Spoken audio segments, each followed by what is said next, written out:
Bonjour à toutes et à tous, bienvenue sur notre webinaire. Donc, je suis Hélène Brevet, directrice marketing de Scoopit. J'ai le plaisir aujourd'hui d'être accompagnée de Guillaume Tessier, qui est marketing manager chez GoCardless, une start-up londonienne qui est spécialisée dans la fintech et qui s'installe aujourd'hui en France. Donc, si vous avez des questions, n'hésitez pas à les poser avec le module qui existe dans l'outil, nous y répondrons à la fin. Donc, nous allons rentrer aujourd'hui dans le vif du sujet avec une étude de cas vraiment concrète sur l'utilisation de ce qu'on appelle la Content Intelligence. Donc, on va y revenir juste un peu après. Mais avant tout, je voudrais revenir à quelques fondamentaux. Donc, aujourd'hui, la quantité de contenu disponible sur le net a atteint un niveau qui est vraiment astronomique, comme vous pouvez le voir sur le schéma ici. Donc, on a Mark Schaeffer, qui est consultant en social media marketing et spécialiste stratégique, qui est un des gourous du content marketing aux États-Unis.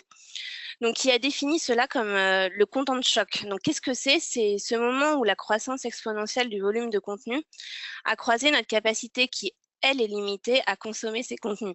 Donc ça, c'est arrivé en 2014. Donc on se rend compte aujourd'hui que c'est vraiment un gros challenge pour les marketeurs de créer des contenus qui sont vraiment de qualité pour pouvoir sortir du lot. Donc, comme vous pouvez le voir aussi sur le schéma à droite, on a aujourd'hui quasiment 90% des marketeurs B2B qui utilisent le content marketing. Donc, c'est vraiment une activité plébiscitée par les marketeurs. Malheureusement, quand on regarde en termes de performance aujourd'hui, on a simplement 60% des marketeurs on a 60% des marketeurs qui n'arrivent pas à produire suffisamment de contenu engageant, et ce de façon régulière. En termes de performance, on estime aujourd'hui qu'on a seulement 30% des marketeurs qui sont contents de leur performance en termes de content marketing. Donc la question vraiment à se poser, c'est comment sort-on du lot? Comment est-ce qu'on est capable d'aller toucher notre audience cible alors qu'on a autant de contenu disponible sur le web? Donc la réponse à cette question, c'est vraiment de définir la bonne stratégie de content marketing. Et pour ce faire, nous, on vous propose d'utiliser ce qu'on appelle la Content Intelligence. Donc, qu'est-ce que c'est que la Content Intelligence? C'est la technologie qui fournit des données et des insights sur ces contenus propres ou sur les contenus tiers afin d'améliorer ses résultats marketing.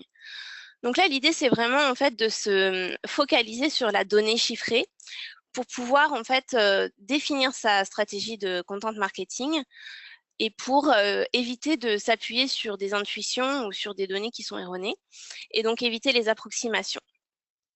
Donc quand on regarde le cycle de vie du contenu, donc comme on vous en a beaucoup parlé sur le blog de Scoopit ou même lors de certains webinaires, la Content Intelligence va vous aider tout au long de ce cycle de contenu.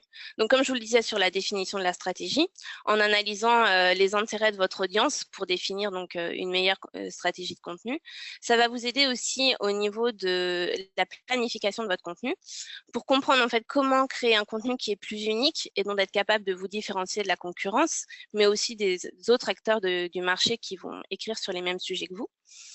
Ça va vous aider également en termes de production de contenu. Donc, l'idée ici, c'est vraiment de se dire que vous allez pouvoir optimiser votre contenu au fur et à mesure que vous le créez afin de publier une version qui soit la meilleure possible et que vous pourrez aussi promouvoir donc en utilisant la Content Intelligence qui va vous permettre en fait de savoir quand est-ce que vous pouvez le publier, enfin, où est-ce que vous pouvez le publier et quel est le meilleur moment pour le faire. Sur la phase d'analyse, la Content Intelligence va vous aider à comprendre les résultats et d'être capable d'améliorer vos performances. Enfin, sur la dernière partie du cycle de vie du contenu, l'amplification, donc l'idée encore une fois est de vous aider la Content Intelligence pour mieux comprendre quel contenu fonctionne le mieux, d'amplifier ces contenus-là et afin d'optimiser votre retour sur investissement. Notre invité du jour, comme je vous le disais en introduction, donc Guillaume Tessier, qui est marketing manager chez GoCardless. Donc Guillaume, je te laisse te présenter et nous présenter l'étude de cas de ta société. Bonjour à tous. Ouais. Je te passe les droits. Ok. Alors, bonjour à tous. Je suis vraiment content de pouvoir vous présenter ce cas. hop, je vais partager mon écran. Est-ce que tout le monde peut voir et m'entendre très bien? Hop. A priori, c'est bon. Ouais, d'accord, super. Très bien. Alors, du coup, comme l'a dit Hélène, l'idée c'était de vous proposer aujourd'hui un cas qui est spécifique à la société pour laquelle je travaille et de voir comment on a utilisé pour notre recherche et pour notre stratégie de contenu les outils de la Content Intelligence pour créer justement cette stratégie. Avant de revenir plus en détail sur ce cas, je vais vous présenter brièvement ce qu'on propose chez GoCardless et puis le contexte, justement, l'origine de notre stratégie de contenu. Donc, très rapidement, GoCardless offre une solution de paiement en ligne qui est vraiment dédiée au paiement récurrent. Donc, quand on pense au paiement récurrent, on pense aux factures d'électricité, d'Internet, de téléphone mobile. Et comme beaucoup de ces sociétés-là, elles utilisent le prélèvement bancaire pour facturer leurs clients. Très rapidement, il y a un certain nombre d'avantages à cette méthode de paiement. C'est notamment le fait que ce soit assez automatique. Plutôt que d'attendre que le client fasse la démarche de payer chaque mois l'entreprise, là, c'est l'entreprise qui a la main pour prélever le client. Un autre avantage, c'est qu'aussi le prélèvement du fait de ne pas avoir de durée de vie limitée, contrairement à la carte bleue qui a une date d'expiration, permet de limiter les échecs, qui sont une grosse part des non-paiements. Et un des derniers avantages qu'on peut citer, c'est qu'en général, le prélèvement bancaire coûte moins cher en termes de solution de paiement à l'entreprise qu'une carte bleue. La problématique, c'est que quand on parle de factures d'électricité, d'Internet, de téléphone mobile, on imagine de très grosses sociétés derrière, Orange, EDF ou autres, qui ont les moyens financiers, techniques, humains pour mettre en place le prélèvement bancaire. Le prélèvement bancaire est clairement aujourd'hui pas une solution que les banques facilitent, en tout cas les banques ne facilitent pas l'utilisation de ce type de paiement à l'ensemble des entreprises. Et donc quand on est une entreprise plus petite, du coup ça devient assez compliqué d'utiliser ce moyen de paiement. Et nous, notre volonté chez GoCardless, c'est de faire en sorte que le prélèvement bancaire soit accessible à tous, puisqu'il a de nombreux avantages.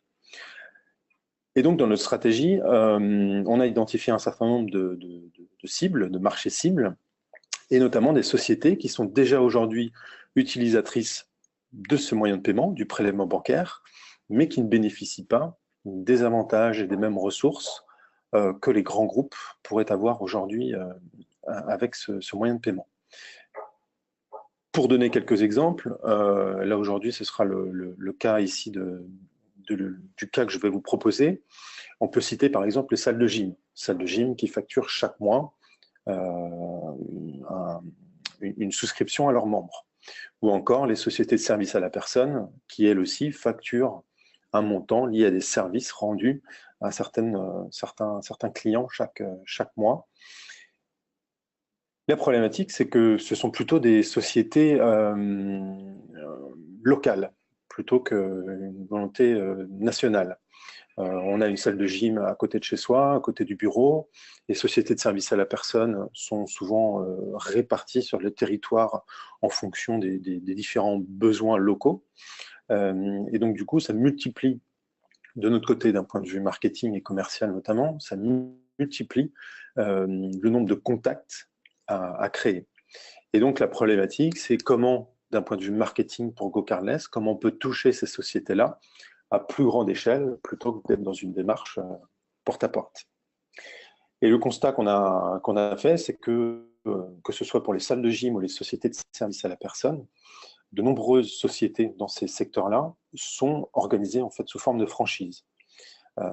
Et donc, du coup, la franchise est un type de société un petit peu particulier avec des besoins un petit peu spécifiques. Et donc, du coup, on va se focaliser aujourd'hui, le cas ici, l'idée, c'est d'aller chercher avec les outils de la Content Intelligence, qu'est-ce que je peux raconter, qu'est-ce que je peux proposer comme contenu utile aux franchisés.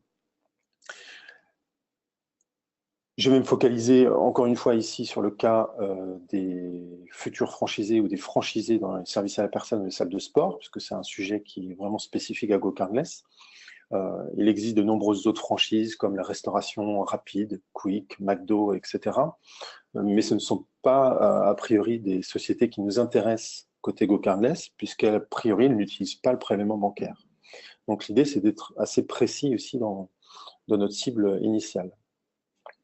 Ce que je souhaite également par rapport à ma stratégie de contenu, c'est qu'elle soit capable d'initier la relation le plus tôt possible dans le process de décision de ces franchisés et futurs franchisés. Je veux pouvoir créer une relation avant même qu'ils deviennent franchisés et pouvoir continuer cette relation vraiment sur le long terme.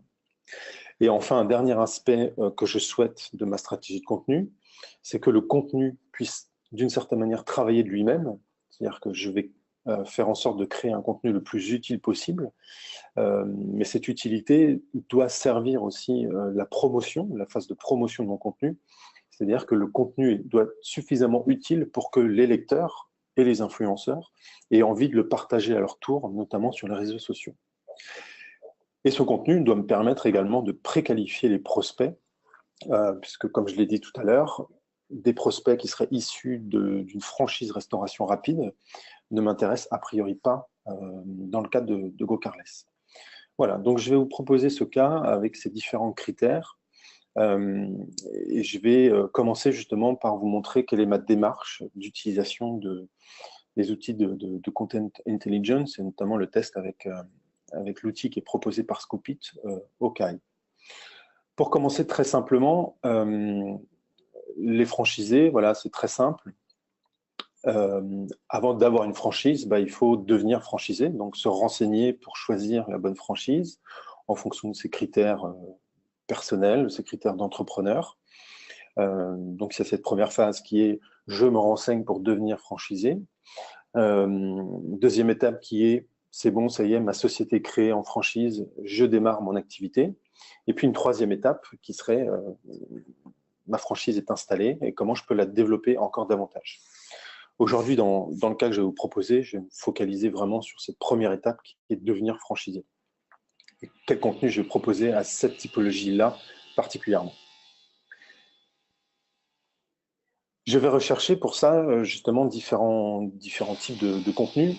Et la première chose la plus simple à faire, c'est notamment de commencer par une recherche sur Google, en tapant tout simplement « devenir franchisé » et de voir ce que Google me propose comme contenu, comme recherche associée, comme mots-clés associés.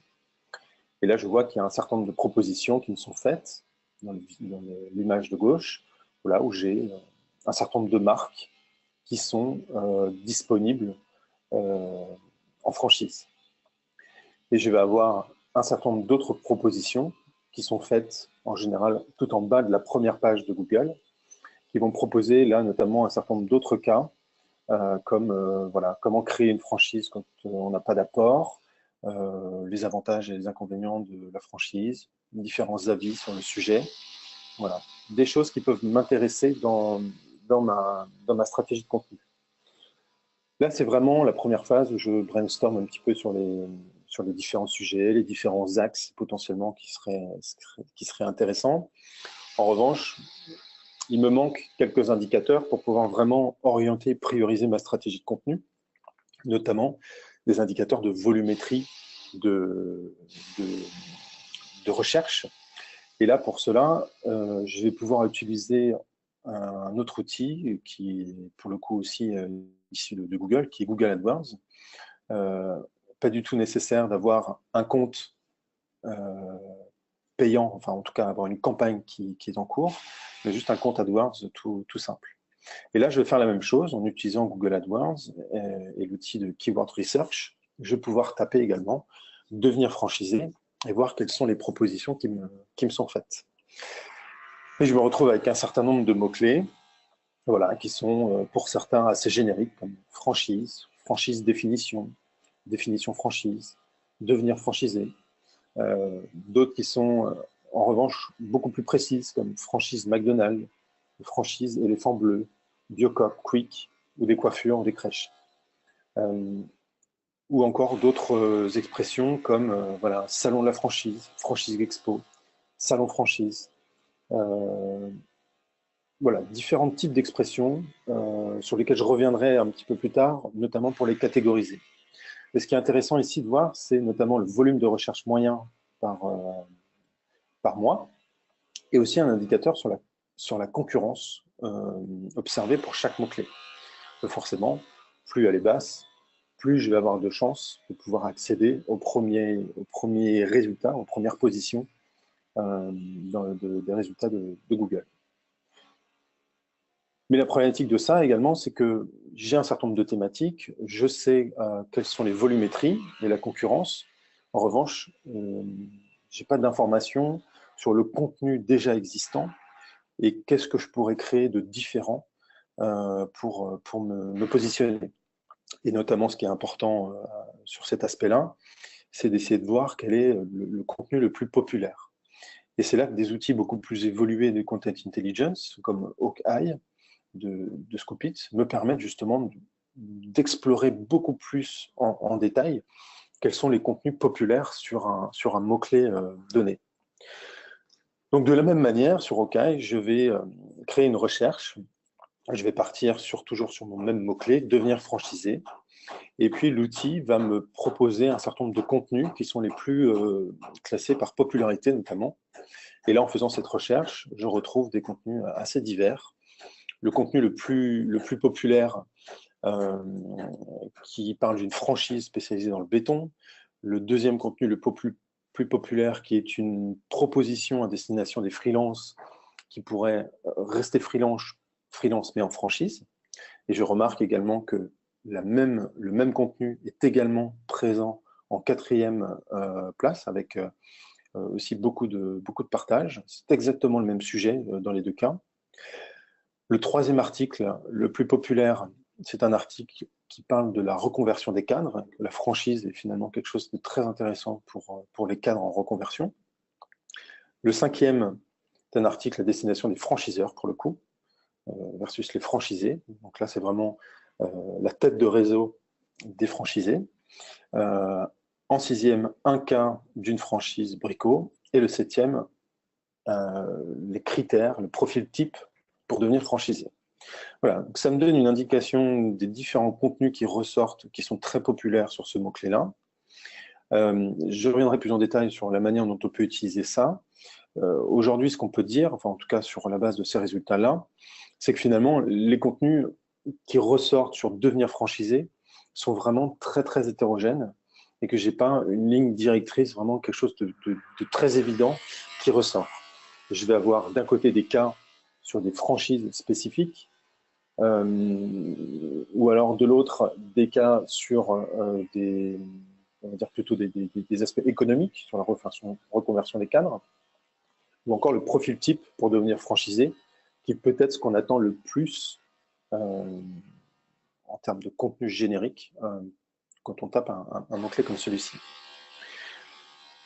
Ce que je remarque également par rapport à ce qu'on avait vu tout à l'heure, c'est que le salon pour la franchise était quelque chose de très recherché parmi les mots-clés, ce que j'ai pu voir dans Google AdWords, et que finalement je ne vois aucun contenu populaire sur les salons.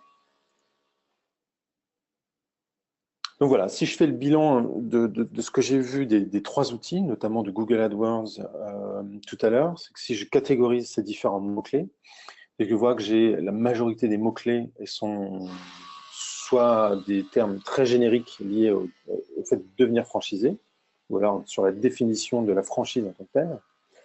Par rapport à ma stratégie de contenu GoCarless, c'est vrai que ça semble a priori assez logique de proposer quelque chose sur ces contenus-là, sur ces expressions-là. En revanche, je pense que c'est beaucoup trop large et trop générique et que la concurrence est beaucoup trop forte et que j'ai moins de chances de proposer quelque chose, un contenu original sur des mots-clés aussi génériques. Donc pour l'instant, ma stratégie, ce serait plutôt de mettre cette catégorie de mots-clés-là de côté.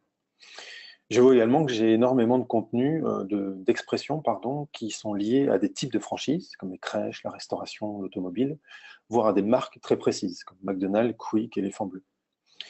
Comme je vous ai dit tout à l'heure, je suis assez certain que les gens qui se renseignent sur ce type de mots-clés sont déjà un petit peu avancés dans leur processus et qui souhaitent devenir clairement franchisés, qui se renseignent vraiment spécifiquement sur certaines franchises ou certaines marques.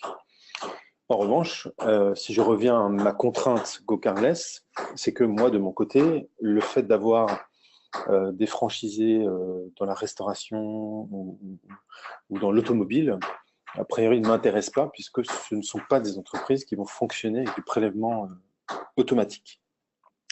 Donc pareil, je perdrais beaucoup de temps à couvrir l'ensemble de ces expressions-là en termes de contenu pour une catégorie qui serait vraiment qualifiée par rapport à ce que je propose chez GoCarless.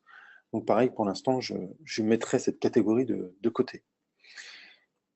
Je vais passer sur les salons, j'y reviendrai après, et je vais juste dire un mot sur les médias spécialisés. Pareil, 15% des expressions qui sont les plus fréquemment associées à devenir franchisé, parmi ces 15% sont liés à des médias spécialisés, donc des gens qui a priori recherchent des informations sur l'univers de la franchise, voire des actualités. Je pourrais faire un article sur les différents médias spécialisés. Pareil, ce serait peut-être très peu riche par rapport à ce que je pourrais proposer sur d'autres sujets. Et j'ai encore moins de chances de me positionner en allant me positionner sur de l'actualité de la franchise. Les médias spécialisés le couvriraient bien mieux que moi et je ne serais pas pertinent. Donc pareil, sur les médias spécialisés, ce n'est pas une catégorie que je traiterai tout de suite. Et je vais revenir justement sur les salons spécialisés. A priori, quelqu'un qui recherche un salon spécialisé, c'est qu'il est vraiment dans une démarche de se renseigner pour devenir franchisé. Ce que j'ai vu tout à l'heure, c'est que les mots-clés liés aux salons spécifiques aux franchises avaient plusieurs milliers de recherches par mois. Et que ce que Okai, l'outil de Content Intelligence, me dit également, c'est que parmi les contenus les plus populaires, n'est pas présent un contenu sur les salons. Voilà. Donc je trouve que pour moi, il y a quelque chose à aller chercher justement sur, au-delà de l'expression devenir franchisé, c'est peut-être d'aller chercher encore plus loin sur salon pour devenir franchisé.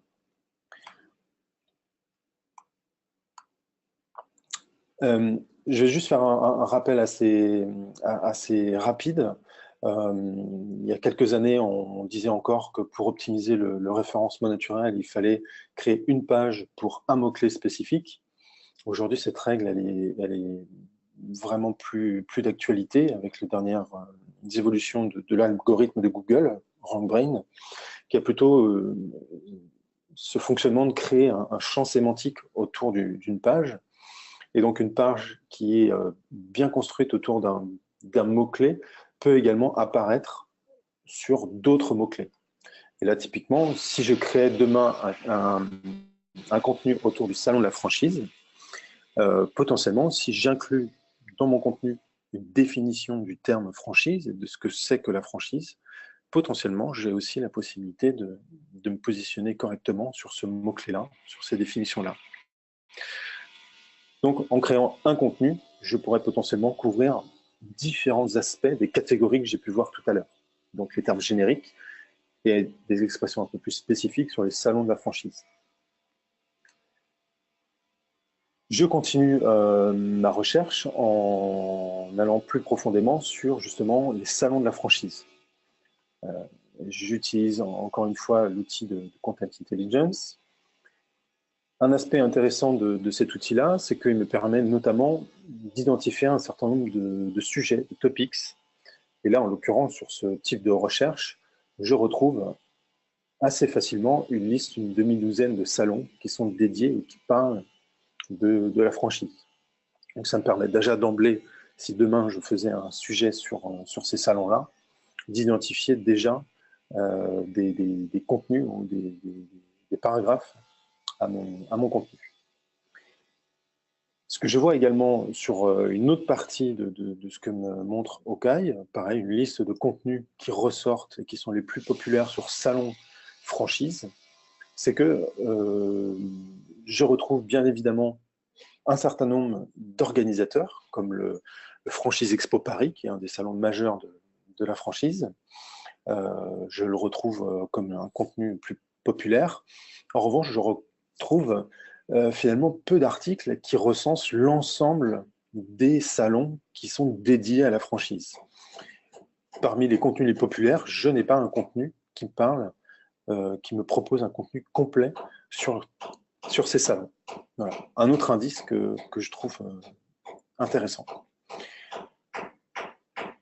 Et du coup, qui m'amène, pour faire vraiment très court dans ce cas, dans cette étude de cas, justement à créer un contenu, voilà, que je pourrais intituler Franchise 2018, le guide des X salons, X, 6, 7, peu importe, à ne pas manquer. Et l'idée, c'est vraiment de créer, personnellement, je suis plutôt favorable au contenu de qualité versus la quantité et de la récurrence. Vraiment construire un contenu qui soit le plus exhaustif possible.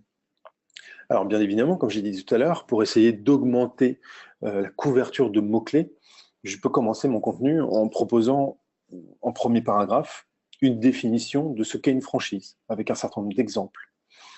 Et puis poursuivre mon article après avec différents paragraphes qui vont classer les différents salons disponibles, avec bien évidemment des informations pratiques. Mais ce qui est important, c'est vraiment d'être utile à mon audience et de leur faciliter la tâche, d'une part dans le choix du salon, et d'autre part dans la visite, leur préparer la visite du salon. Donc il faut que je sois sensible à la localisation géographique. J'ai potentiellement un certain nombre de lecteurs qui ne vont pas souhaiter aller à Paris, mais qui vont préférer des salons locaux, ailleurs en France. Faut que je parle aussi des différents types de franchises présentes, des conférences qui seraient particulièrement intéressantes, et je peux parler des précédentes éditions avec un certain nombre de bilans, des chiffres de l'année passée, des avis de visiteurs. Bref, l'idée, c'est d'aller au-delà des contenus que j'ai pu voir les plus populaires dans Hawkeye, qui sont en général très succincts sur le contenu qu'ils proposent, vraiment dédié juste aux informations pratiques, et d'être beaucoup plus détaillé, beaucoup plus utile, toujours pour essayer de favoriser d'un côté justement l'intérêt de mon lecteur, et notamment de l'inciter aussi derrière à partager mon contenu. Mais la problématique, c'est que ce contenu-là ne me permet pas encore de qualifier mon audience. Comme je disais tout à l'heure, des franchisés qui s'intéressent à la restauration rapide ne m'intéressent a priori pas. Et donc, je dois aller préqualifier cette audience et notamment aussi collecter des leads. C'est ça qui est important après pour ma stratégie marketing. Et donc, je vais associer à ce premier contenu un deuxième contenu qui serait un quiz. Vous vous souvenez peut-être tout à l'heure, parmi les contenus les plus partagés, j'avais notamment un article qui proposait le profil type pour devenir franchisé. Et ce contenu-là a été partagé plusieurs centaines de fois. Donc, l'idée, ce serait de détourner justement, de réutiliser ce principe-là pour créer un quiz où je vais pouvoir poser un certain nombre de questions, qualifier les gens, voilà, en fonction de où est-ce qu'ils en sont dans leur projet, est-ce qu'ils sont plutôt attirés par une franchise en restauration, en service à la personne, en gym, etc. Et de pouvoir après mettre de côté ceux qui m'intéressent tout particulièrement. Et après, de pouvoir les aider aussi en parallèle, dire voilà, le résultat du quiz, c'est de dire allez plutôt à tel salon, allez voir tel ou tel type de franchise, pour que, encore une fois, mon contenu soit utile à mon audience. Et je vais pouvoir, après, une fois que j'aurai acquis une certaine base d'email, pouvoir réutiliser cette base d'email avec différentes méthodes marketing dont on ne parlera pas aujourd'hui, mais les possibilités sont très larges. Un autre aspect de la content intelligence, c'est aussi de trouver d'autres aspects. Tout à l'heure, Hélène a parlé de la partie production, là c'est ce dont on vient de parler, de la partie promotion, et c'est notamment ça. Les outils de content intelligence comme Hawkeye proposent notamment une liste des auteurs les plus fréquents sur le mot-clé que vous avez tapé. Et en l'occurrence ici, j'identifie assez facilement une journaliste web qui est spécifique, qui est dédiée, qui travaille pour un titre presse qui s'appelle Toute la franchise. Donc c'est potentiellement quelqu'un que je pourrais aller contacter pour promouvoir mon contenu. Un autre aspect aussi, c'est dans la partie promotion, encore, c'est de trouver des endroits ou des relais qui vont me permettre de promouvoir encore davantage mon contenu. Donc là, pareil, j'identifie grâce à l'outil Content Intelligence des sites spécialisés dans la franchise, Franchise Magazine, l'Observatoire de la franchise. Et donc, potentiellement, plutôt que de publier toujours du contenu sur mon blog d'entreprise, sur mon site, parfois, je vais certainement aller travailler avec ces magazines spécialisés pour aller publier du contenu chez eux, un contenu, en l'occurrence, sponsorisé Go Cardless. Et un autre aspect qui est, je trouve, très intéressant également dans les outils de Content Intelligence, c'est d'identifier des canaux alternatifs. Je vois ici, par exemple, YouTube et Meetup. Voilà, YouTube, c'est-à-dire qu'il y a un certain nombre de contenus sur mon mot-clé initial qui remontent dans les résultats de Google et qui sont partagés sur les réseaux sociaux et qui sont sous format vidéo. Potentiellement, c'est un axe de différenciation. Plutôt que de proposer un contenu textuel classique, on va dire, potentiellement, je pourrais diversifier ma stratégie de contenu avec des formats, notamment le format vidéo. Et un autre intérêt aussi de ça, c'est notamment Meetup. Je ne sais pas si vous vous souvenez, mais dans ma première recherche, j'avais deux contenus, une idée d'une proposition de franchise à destination des freelances qui apparaissait 2 fois parmi les contenus les plus partagés. Et il s'avère que ce contenu-là était issu du site Meetup, Meetup qui est une plateforme dans laquelle des particuliers comme des entreprises peuvent proposer des événements sur différents sujets, des événements physiques. Et là, ce contenu à destination des freelances était présent 2 fois parce qu'il y avait 2 dates, tout simplement, de Meetup pour parler de cette... proposer une réunion pour ça. Donc encore une fois, aller au-delà de mon blog d'entreprise pour aller chercher des relais de visibilité. Voilà, la stratégie est assez courte, là, assez brève. Bien évidemment, je ne vais pas me contenter de deux contenus pour l'ensemble de ma stratégie, mais pour les besoins de l'exercice, il faut que j'aille assez vite. Quelques idées comme ça sur lesquelles je pourrais encore une fois utiliser la Content Intelligence pour creuser encore davantage, tant sur la partie planification, production que la partie promotion également. Toujours dans cette étape, devenir franchisé. Voilà, j'ai vu que le rachat de la franchise, c'était un sujet qui était très intéressant, qui était très recherché. Et donc, pour varier un petit peu mes contenus, je pourrais potentiellement proposer des vidéos d'experts sur ce sujet. On avait beaucoup de recherches également sur les types de franchises, les franchises de crèche, les franchises de restauration rapide, voire des franchises vraiment spécifiques. Potentiellement, je pourrais créer aussi, pourquoi pas sous forme d'infographie, des fiches qui récapitulent les informations clés. Pour le coup, en ce qui me concerne, j'aurais plutôt tendance, en tant que Go Cardless, à me concentrer sur le service à la personne, les franchises, service à la personne, et les salles de sport. Et encore une fois, d'essayer de varier le format de mes contenus. Et encore une fois, très brièvement, avant de terminer, de vous laisser la parole sur les questions, démarrer sa franchise, voilà, les X difficultés du quotidien que vous pourriez éviter, X outils pour être plus productif en tant que franchisé.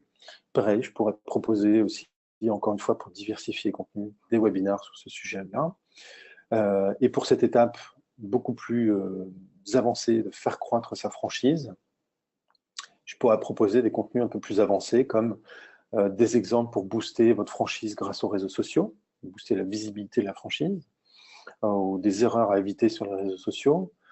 Peut-être plus spécifiquement, puisque j'ai regardé avec les outils de Content Intelligence, je sais que les salles de sport sont très friandes, en tout cas les clients des salles de sport sont très friands d'Instagram. Donc du coup, comment les salles de sport pourraient utiliser Instagram pour augmenter leur visibilité auprès de leurs clients locaux. Voilà, ou des questions vraiment très, très B2B, très gestion sur la facturation à destination des franchisés. Voilà, de mon côté, j'ai présenté un cas bref. J'espère que de votre côté, ça a été utile et clair.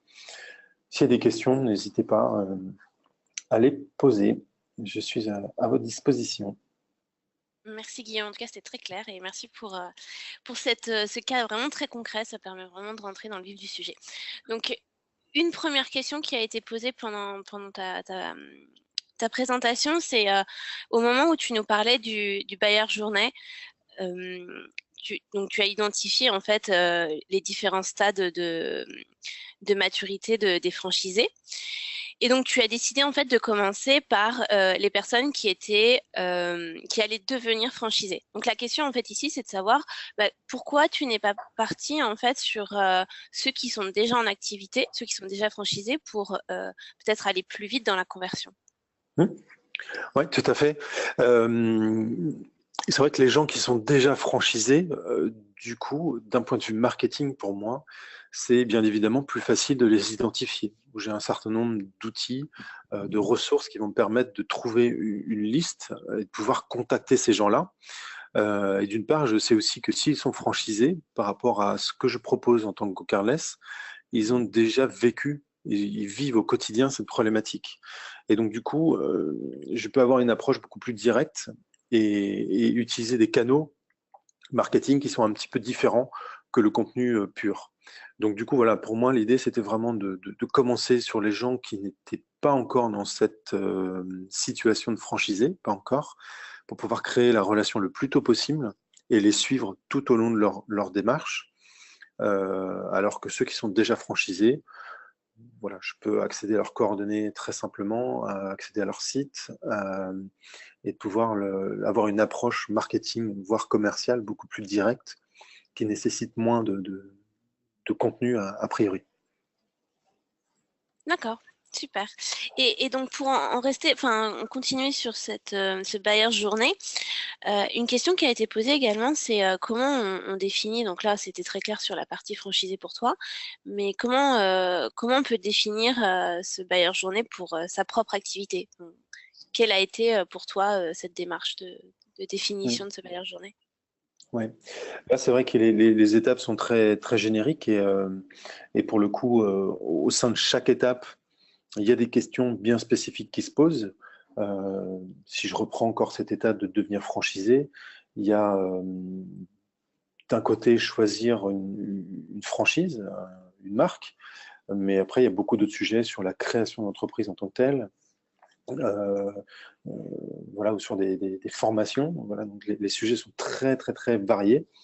Là aujourd'hui, vraiment la démarche, elle est vraiment d'aller chercher, d'aller discuter avec les différents clients, des gens qui ont déjà cette problématique-là, et d'avoir une démarche très, très, voilà, très, très ouverte, et de discuter avec eux, sans les orienter sur votre solution en particulier, mais d'être très ouvert sur leurs problématiques au quotidien, qu'est-ce qu'ils ont vécu, qu'est-ce qu'ils veulent ne pas revivre, et de pouvoir après caler justement sa stratégie de contenu sur ce qu'ils ont pu vous raconter.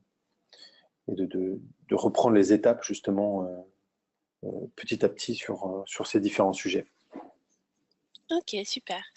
On a une autre question qui a été posée là sur la plateforme. Donc c'est, j'imagine, quelqu'un qui est freelance de son activité, qui nous dit en fait qu'aujourd'hui, il est quand même très très pris dans son activité de freelance et de façon générale en content marketing. Et donc, de travailler sur de la stratégie de contenu, c'est un travail à part entière et qui nécessite énormément de temps. Donc, comment en fait on peut arriver à l'intégrer dans sa journée? Donc, peut-être déjà, moi, je vais donner une ou deux pistes de réponse. Je te laisserai compléter, Guillaume, si tu le souhaites. Mais ce qui est important, en fait, quand on travaille en content marketing, c'est que la production de contenu, effectivement, c'est quelque chose qui est assez chronophage. Mais si on a travaillé sa stratégie de contenu en amont, on va gagner du temps sur la création de contenu. C'est-à-dire que même si comme ça peut donner l'impression que c'est du travail supplémentaire, c'est hyper important de réfléchir sur son audience, sur justement en fait ce funnel de conversion qui vont permettre en fait de définir quelles sont les questions vraiment que se pose son audience et d'être capable de mieux écrire son contenu derrière. Donc encore une fois, c'est sûr qu'il faut prendre le temps de le faire, qu'il faut se poser un moment avec les outils, donc des outils par exemple de Content Intelligence pour aller un peu plus en profondeur, mais c'est pour gagner du temps derrière sur la création de contenu. Je ne sais pas si tu veux compléter de ton côté, Guillaume. Oui, de mon côté, j'ai quelques suggestions aussi à faire. C'est vrai que ça prend beaucoup de temps, mais a priori, enfin en tout cas si on si la personne est déjà très occupée en freelance, ça veut dire qu'a priori, elle a des clients. Et donc, du coup, les clients sont les meilleures sources d'idées de contenu, parce que finalement, toutes les questions qu'ils vont poser peuvent potentiellement amener à la création d'un contenu qui apporte des solutions. Une des choses peut-être qui peut aider là-dessus, c'est de bien choisir aussi le format de contenu qu'on fait. Le contenu texte nécessite peut-être un peu plus de temps d'écriture. Après, selon si on se sent à l'aise ou pas, c'est vrai que la vidéo, faire des vidéos très courtes où on parle d'un sujet, on y répond de manière très brève, ça peut être 5 minutes. Voilà, ça peut être très simple de faire une vidéo. Et ça peut être parfois suffisant pour répondre et couvrir le plus possible de questions. Voilà. Et après, pour revenir, c'est que la vidéo, après, peut être transcrite sous format texte. Donc, on peut avoir, à partir d'un format vidéo, d'autres formes de contenu qui peuvent permettre de compléter la stratégie globale et de faire un peu plus de volume également. Merci beaucoup. Donc là, je crois qu'on va s'arrêter là sur les questions. Si jamais vous avez d'autres questions, n'hésitez pas à nous les poser directement par email ou vous avez nos coordonnées là sur cette slide avec les réseaux sociaux.